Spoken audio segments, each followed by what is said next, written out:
we are on our way to Elephant Whispers. Yeah.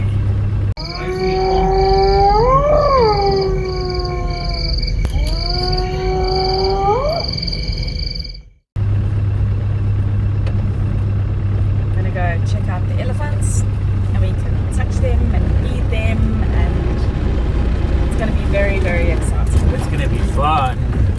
It's gonna be so much fun. It's an experience of a Big lifetime. experience, yeah. We actually just came from a nice massage again. Second time round. We had one on Tuesday, and then today a nice 1 hour foot, leg, back, neck and shoulder massage. Ursula is amazing. She's at Kruger Park Lodge and she comes to your unit, and yeah, absolutely phenomenal. So if you ever come here, you must definitely get it to come and massage you. Fantastic. Oh, bucket. Some buck. If you guys get a gap, please go support these guys, Elephant Whispers. They're in Hazyview. They're doing a fantastic job in supporting these elephants, and at the same time, we get to learn more about elephants, the way they behave, their sizes, their skin, and everything else, tusks and teeth. And very, very interesting. Thank you, guys.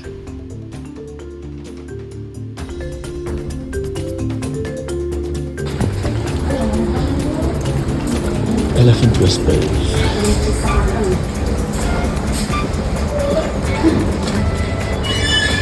A little curio shop, buy little things, support these guys.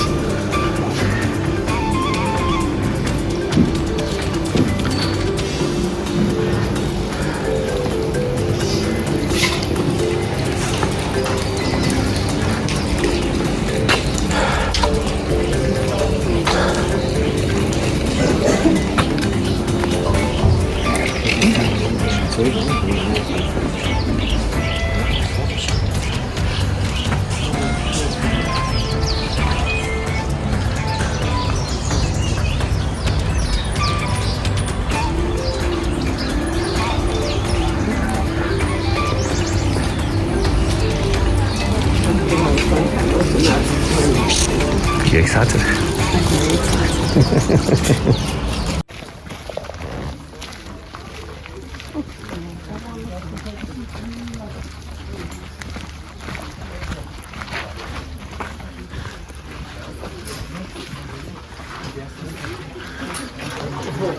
We're gonna go sit down.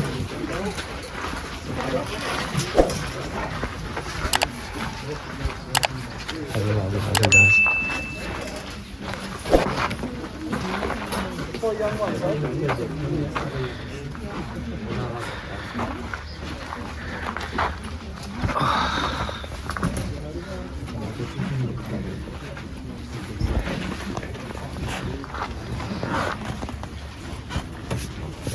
These 5 elephants, 4, there's number 5, our big Lord Campbell.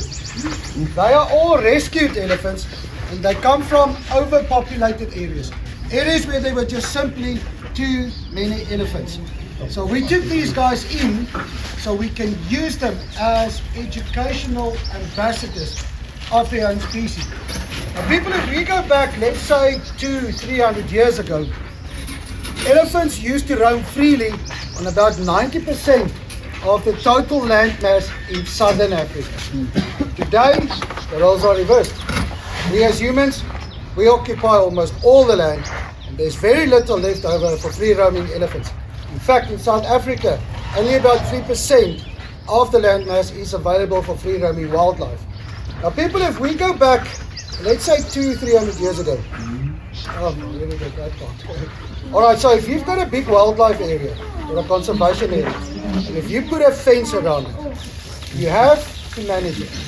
But you specifically need to manage the wildlife and the plant life inside that area. But specifically, you need to manage the numbers of elephants.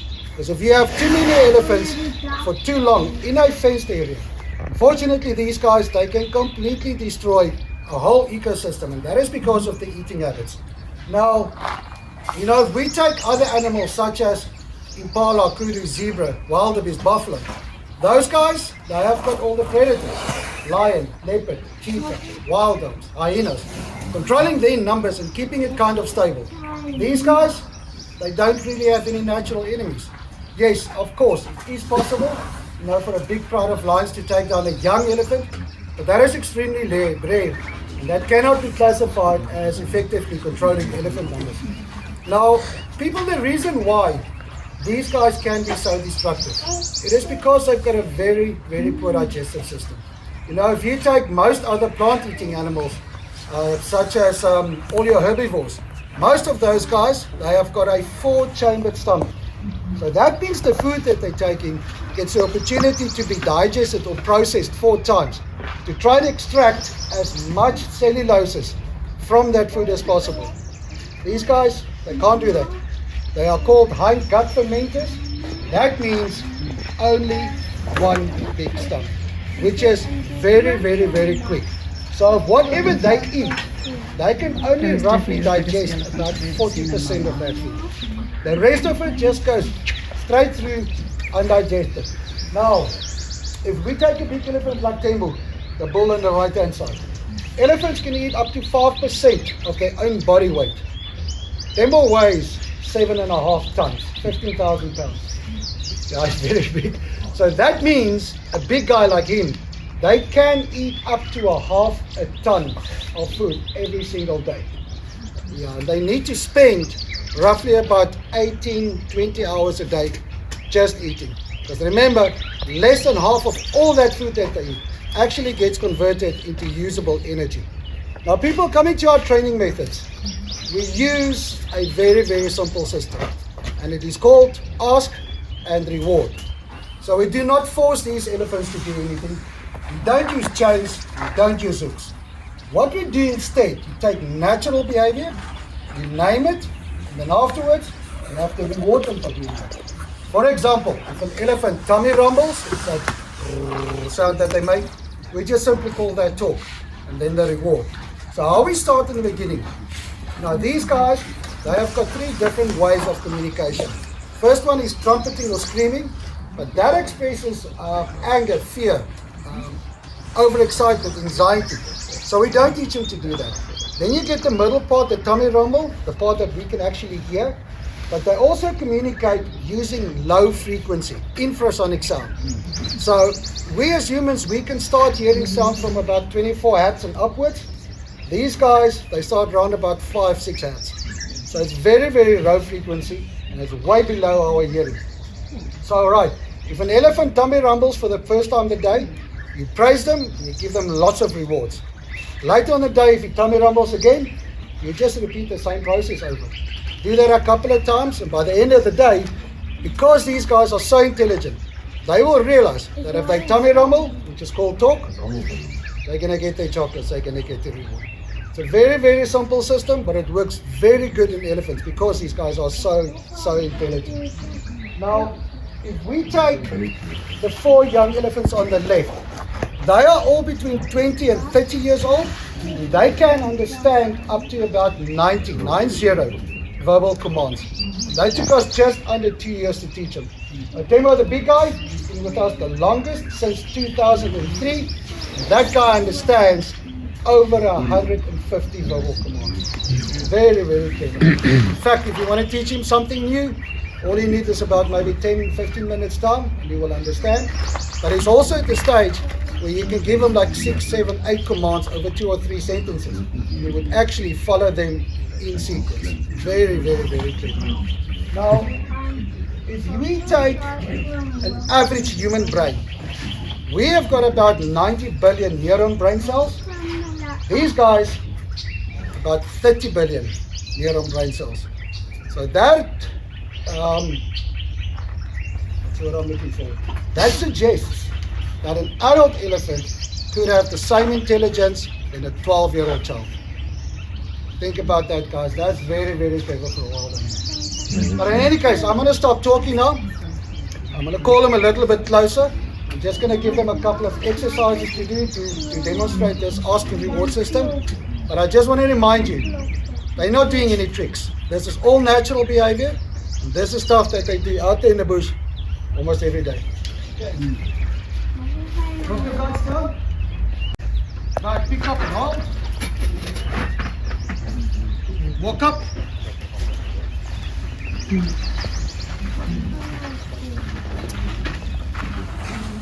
Now steady. Give.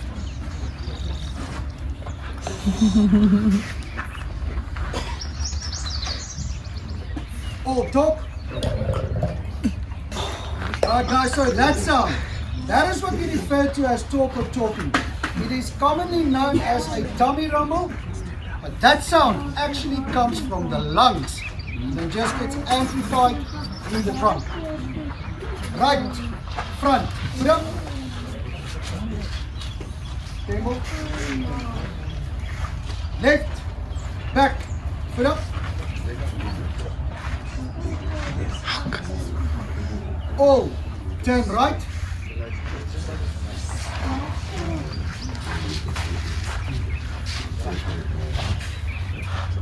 They want their little treats. They've done it. 2, left, feet up.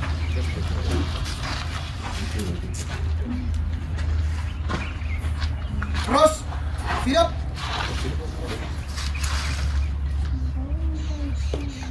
Tempo, cross, feet up.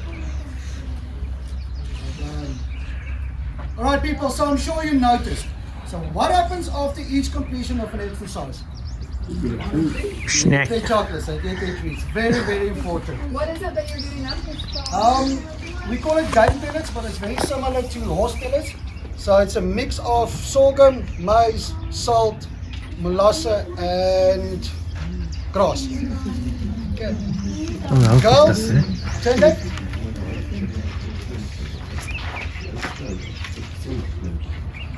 Alright people, so these are 2 young girls.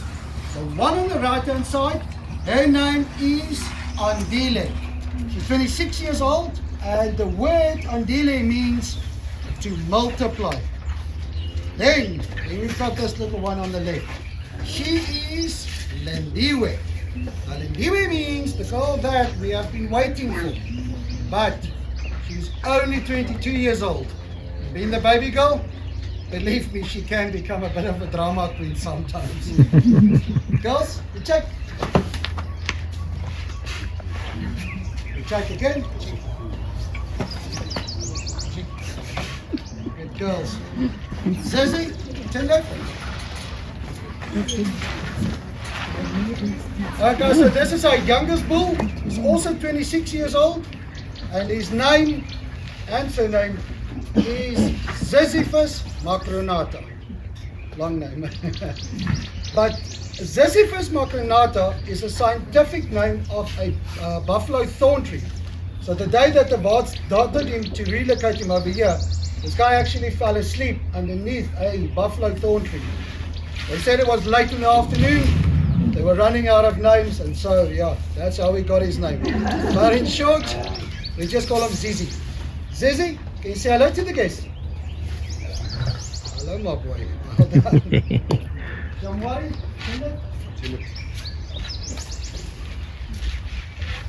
Alright, so this is our middle bull, and his name is Shamwari.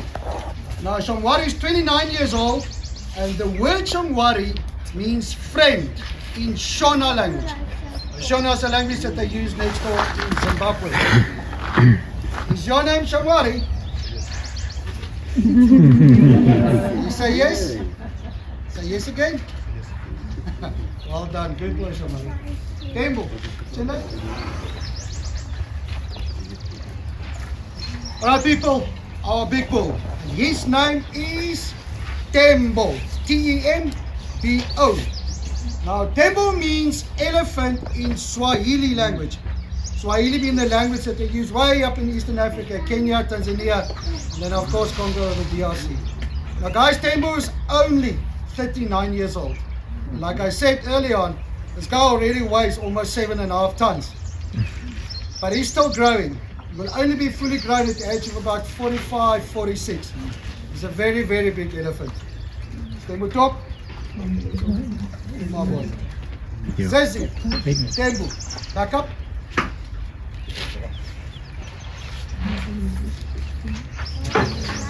Girls, back up.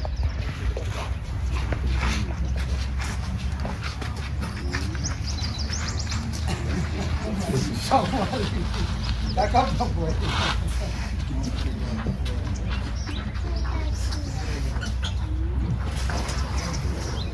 Oh, Sally. Well done, thank you very much. Guys, let's give them a nice round of applause.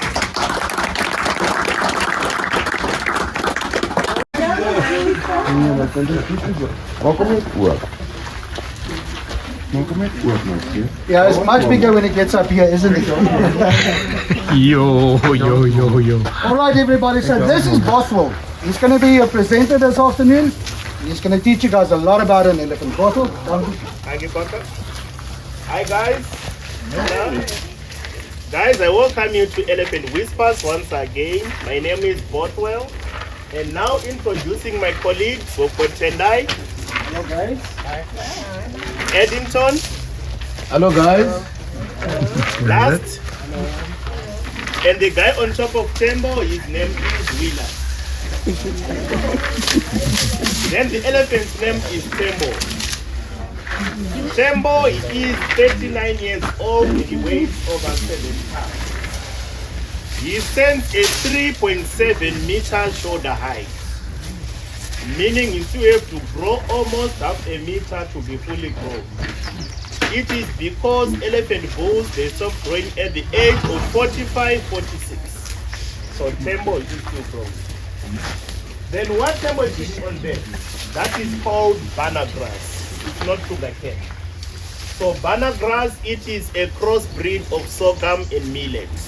And it is not a sweet and sugar cane. So now guys, it is the time to feed Tembo, and we are going to use those normal game pellets which you are holding in your hands. Those pellets, they are made up of grass, maize crush, molasses, and some salt, make them a big pellet. So the way to feed him, you put some pellets one in like this, then you come up in front. Just a moment. Okay. Right. So in the other hand, you hold this trunk. Then you drop some pellets in the trunk. Slowly, slowly, slowly until your picture has been taken. After that, you come this side with the right hand, you hold the task and pose for a picture. Then from here, you join Brighton and last that side and feel the texture of his skin all the way up to the tail. So guys, you start out from this side. And you can come as families, couples, friends. Then after the interaction, we'll give you the opportunity to have some pictures as individuals, couples, friends, families, groups, just as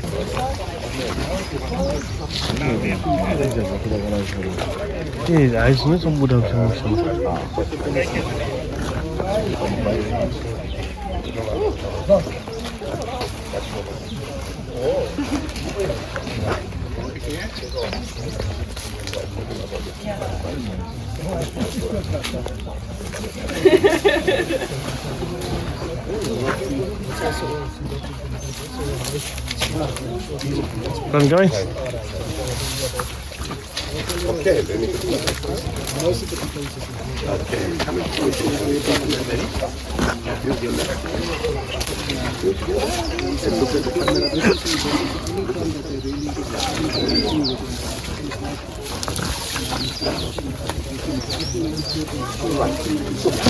the gears are for the cooling system. They work the same as the radiator. Okay, let's feel the skin. It is hairy. These are sensory hairs. They are connected to the nerve system. So they are there. And they put knees and elbows. Like that. This is the elbow. A little bit rough. Need some moisture. Some media. Okay. Let's take a look at the nipples. 2 nipples.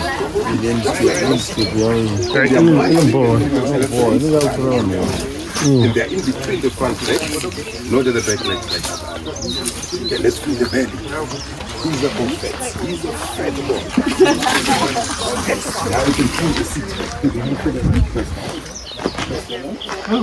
Long night. So these are the stomach muscles. To support.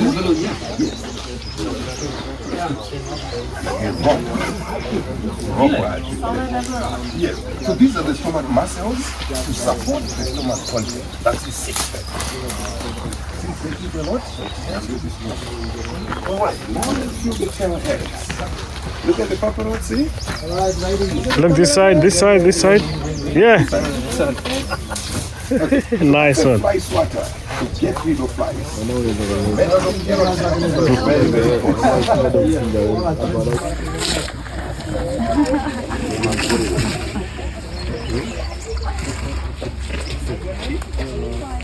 Shame, boy, we don't have any more food. How was that? Good? So these are the elephant tail hairs. Some people, they do harvest them and make some bracelets. But they can only harvest them on a dead elephant, not on a live elephant like him.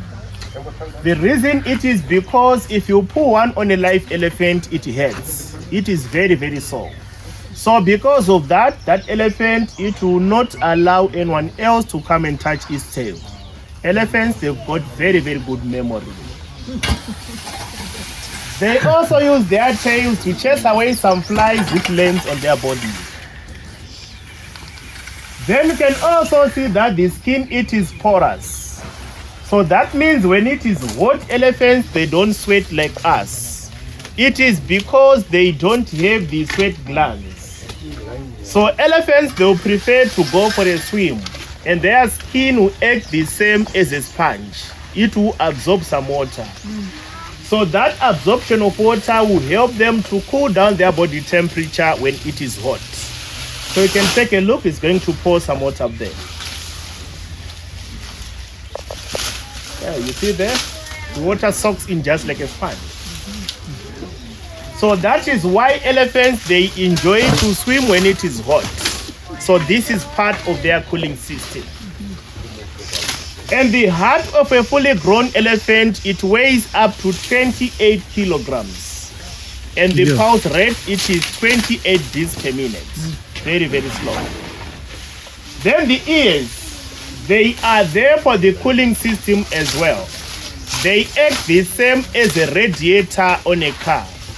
So if you see an elephant flapping its ears, that is not a charge. It's a way of balancing its body temperature. But when it comes to a charge, there is two types of charges. The first one, it is a mock charge.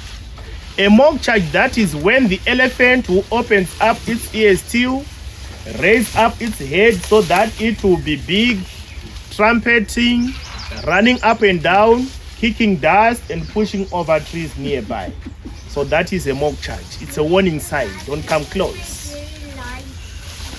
But when it turns to a real charge, the ears, they will be flattened against the body, the eyes wide open, the trunk will be folded under the chin, then the task straight to the target.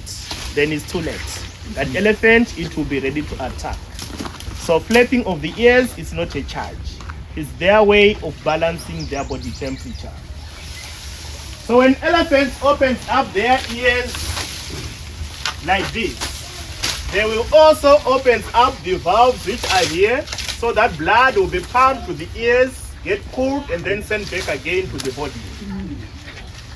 So by the flapping of the ears only, elephants, they can reduce their body temperature by 2 to 3 degrees Celsius when it is hot. And they normally do that each and every 20 minutes in a hot day. And their normal body temperature, it is 36.5 degrees Celsius, almost like us. Then if you take a look on the ear flap, you will see that there is a missing piece over here. And there is also a tiny hole. Yeah, it's over here. So the holes, they are designed for jewelry. They are there for earrings. Okay, that's it. So they get those holes, missing pieces, even tattered ears from thorns, fighting, even fences. So what happens is, let's say there is a damage on this vein over here, then it will bleed. and as it heals, it will flatten up. So meaning there will be no blood supply to this whole other part. So this whole other part, it will rot off and it will die. So that is when those missing pieces, some holes, even tattered ears will be formed. The ears of the African elephants, they are bigger than the ears of the Asian elephants. The reason for that, it is because African elephants, they can grow as twice as big as compared to the Asian elephants. And the ears of the African elephants, they are designed as the map of Africa. Same applies with the ears of the Asian elephants, they are designed as the map of India. So now guys, you can take a look at the map of Africa. You see Africa there? Right, meaning South Africa, it is down here. Right here, that's Cape Town. Elephant whispers in Hazyview. We are situated somewhere there. Then the ear hole, it is right in front. It's not at the back of the ear flap like what most people think. And it is ticklish, highly sensitive. So you can take a look. Before I try to fit in my stick in the ear hole, then you quickly close up. Let's see.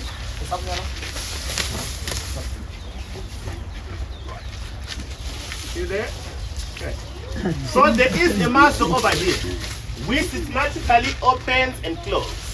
So that is how they get rid of water, mud, sand, not to go into their ear hole, especially when they are swimming, doing mud bath, or even sand bath. Then between the ear hole and the eye, over here, there is this tiny little hole here. So this tiny little hole, it is called a temporal hole.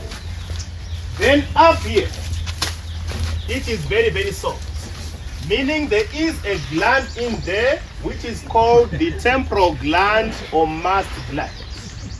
You guys understand mast? M-U-S-T-H. Mast, that is when bulls are in season, when they are ready to mate. So it is only a mast gland to bulls only. Female elephants, they have the same gland, but they don't go into mast. They go into estrus. So because of that, we can also call it an emotional gland. It is because elephants, they can display all their emotions through the secretion of a fluid that comes out over here. So emotions like happiness, sad, anger, fear, must, even tears of joy, they are all being displayed over here. So let's say the bull is in mass. Then this whole part here, it will swell up and they will secrete a very, very thick secretion, which will be as thick as glycerin, dark in color like used oil. And that secretion, it will be 80% pheromones and 20% water. So it will run through the cheek and it takes a long time to dry up. And it stinks a lot. You can even smell it over a distance of 100 meters. And there will be green pinner syndrome that will stain their back legs. Then that means that bull, it will be in mass. So when bulls are in mass, they don't think. They will be single-minded. They will be very, very aggressive. But with our bulls here, we do inject them with anti-testosterone injections each and every 6 months.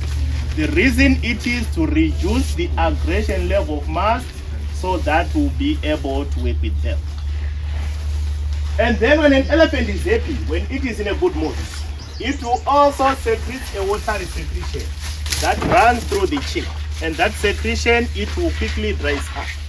And it will be 80% water and 20% pheromones. Then coming to their sense of sight. Elephants, they have poor sense of sight. They have 2 types of sensory cells in their eyes, which are called rods and cones. We also have those rods and cones. So to us human, we have more cones than rods. That's why we are able to pick up some colors, even to judge distance.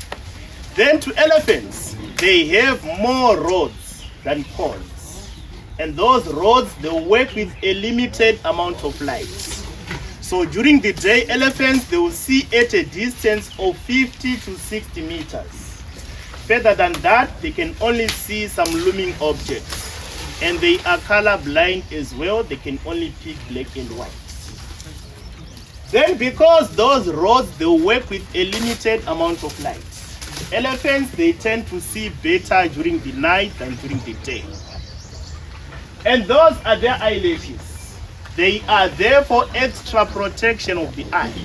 They protect the eye against the sun, dust, leaves, mud, even water. And most ladies, they feel jealous of them because they're big and beautiful. And no mascara, their natural beauty. Then if you take a look on the feet, you see that the front feet, they are round, just like a soccer ball. The back feet, they are oval, just like a rugby ball. You see there? So the reason for this, it is because of weight. The front feet, they carry 60% of the total weight. And the 40%, it is being carried with the hind legs. The head only, it contributes 16% of their body weight. They have 5 toes in front and 4 at the back. And their feet, they act the same as the shock absorbers of a car. Okay, let's take a look. Right, let's see here, like a shock absorber, spongy, pushing. Okay. So there is a pad over here, even at the back, which is made up of elastic material. So this pad, it is called the fibroelastic pad. It is there to cushion the weight of the elephants. That is why when elephants are walking, they don't make any sound. It is because of that pad here. So they are silent giants. And these are their toenails. They are made up of keratin just like ours. We don't trim them, they trim themselves naturally. When they walk for long distances, when they dig up for some sand, when they want to do a sand bath, or when they dig up for some roots whenever they want to change their diet. So there is no manicure or a pedicure on these toes. Then underneath their feet, they have some cracks and holes. Tembo, up. Yeah, there. So these are called chunkies. They are there to grip against the ground. And they can change from time to time. So they can develop more during the rain season and they can wear out during the dry season. And those cracks and holes, they are designed of different patterns. So they can also act as the footprint of the elephants. They are unique. Then the other thing, guys, let's say you're walking in the wild and you come across with this paw of an African elephant. But you want to know how tall is that elephant. So what you do, you take a string, a belt, shoelace, then you measure the circumference of the front paw. And you multiply it by 2. That will give you the shoulder height of that elephant. You believe? Twice the circumference of the front paw equals to shoulder height of the elephant. Okay, let us prove it for you. And that is a string, it's not elastic. No magic.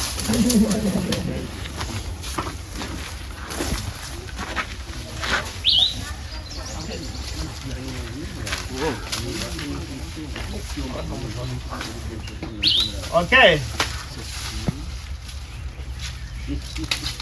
Right, that's the circumference.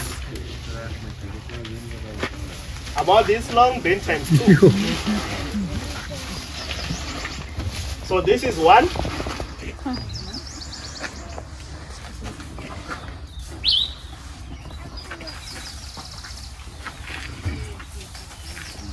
And 2, right up to the shoulder. Okay. Now you believe, no more doubt. So this is very, very accurate. But it only works to African elephants only.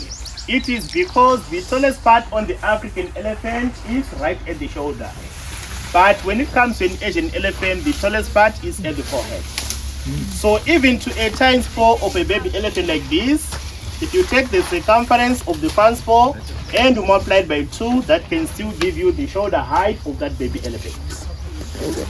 Their body structure, it is pretty much the same as the human one. So we'll take these as arms, and these are legs. So if these are arms, can you guys tell me what's the name of this joint here? Perfect, elbow. So if this is the elbow, meaning this is the wrist. Good. So got the wrist, elbow, shoulder up there. At the back, this is the ankle, the knee, and the hip. So they only have two knees. Their knees, they bend forward just like ours. And the other thing, when elephants are walking, 3 feet will be on the ground and 1 off the ground. So because of that, elephants, they are not able to run, can't jump, nor gallop. But their top speed, it is 45 kilometers per hour in short distance, especially a fully charged elephant. So they don't run as such, but they just increase the pace of walking. That's a steep. Their nipples, they are situated in between the front legs. They only got 2. They are bigger in the female elephants, unlike in the male elephants, just like in human. And here, these are the stomach fats, meaning Tembo is a fatty boy. Tembo, foot. Good boy. Right, then down here, any guess? Out, inside. This is the belly button. Belly button. And further there is hiding, obviously he is a big boy. Okay guys, that's it this side. Now ask you to walk around the tree and bring me the back.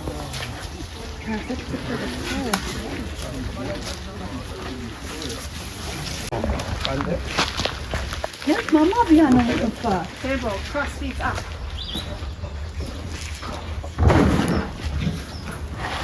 Say it again louder. Cross feet up. Where's the cross feet? Okay. Ah. Give him the road. Right, thank you.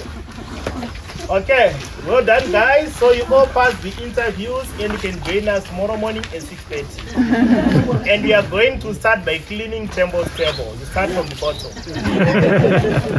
Okay guys, that's a job. But this only proves that we don't work one-on-one, but we always rotate. Then coming to the task. Task is part of their teeth. They are permanent incisors. They are made up of ivory and dentine. And they use them to rip off barks of trees, fighting, digging some roots whenever they want to change their diet. And they can grow 3 to 5 centimeters every year. And they can grow throughout the whole life of the elephant. And any tree which fits in between the tusks, elephants, they are able to push it over. And you can tell the side which the elephant used through the tusk. So the shorter tusk will indicate the working side. So can you guys tell me which tusk is shorter on Tembo? The right side. Is right one. Perfect. The right one is shorter. So that means Tembo is a right-handed elephant. Then to those elephants without tusks, you take a look at the trunk or the way they grab the vegetation. So to Tembo, you will see that these colors here at the right side are bigger than the ones at the left side. And there is a bit of chlorophyll over there. So that means Tembo is a right-handed elephant. Whenever he grabs the vegetation, he uses the right side. Then coming to their molars. Elephants, they have 6 sets of molars during their lifetime. So they have 2 at the upper jaw and the other 2 at the lower jaw. So that will make 1 set. Their molars, they will start to be formed from the back of the jaw, moving forward, pushing the odd set out just like a chocolate bar. So when that odd set reaches at the end of the jaw, it will break into pieces and fall down. So that will happen to the next set, until they reach the last set, which is set number 6. At the age of 45, 46, that set number 6, it will be fully visible. Then at the age of 60, 65, that last set again, it will also waste out. So that is the time when the elephant will start to chew jawbone to jawbone. And it will start to develop some wounds in its jaws, and it will also leave the herd and migrate into swamp areas, riverbanks, where it can get soft food to chew and water nearby. So while it is in that place, it will be affected with malnutrition. Its health will start to deteriorate and eventually starve to death.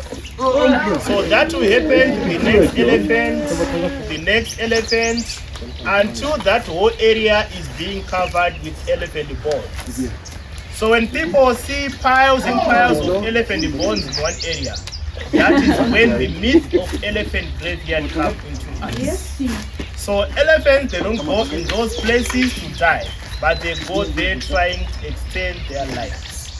So in average, elephants, they will live up to plus or minus 65 years. Still long. Then female elephants, they will start to breed at the age of 12 years. Their gestation period, it is 22 months. After 22 months, they will give birth to a single cow, and that cow, it will be pinkish in color and more hair.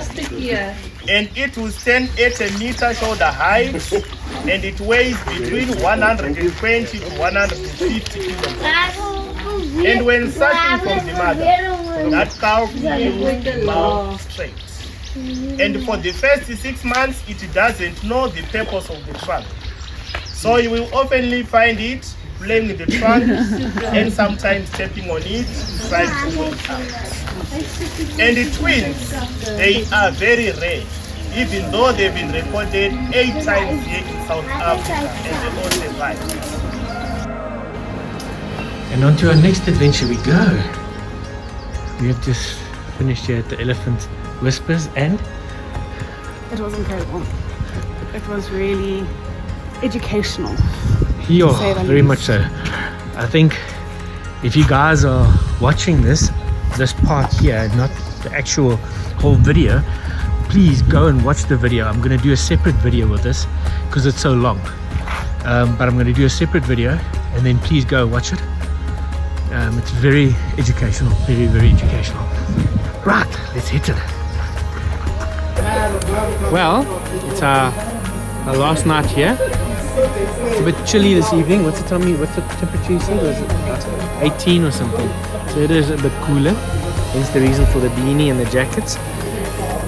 We are having the last daiquiri at Kruger Park Lodge.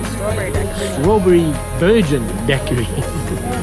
So yeah, it's gonna be nice. And here we go. Look at this. Thank you very much. Oh, that looks lovely. Thank you. So yes, tomorrow morning we leave for Kruger Park at Marula. Another 2 weeks there. That's going to be awesome. Thank you guys for watching. Join us next time as we head into the Kruger National Park at Open Gate. And don't forget to like, share and subscribe.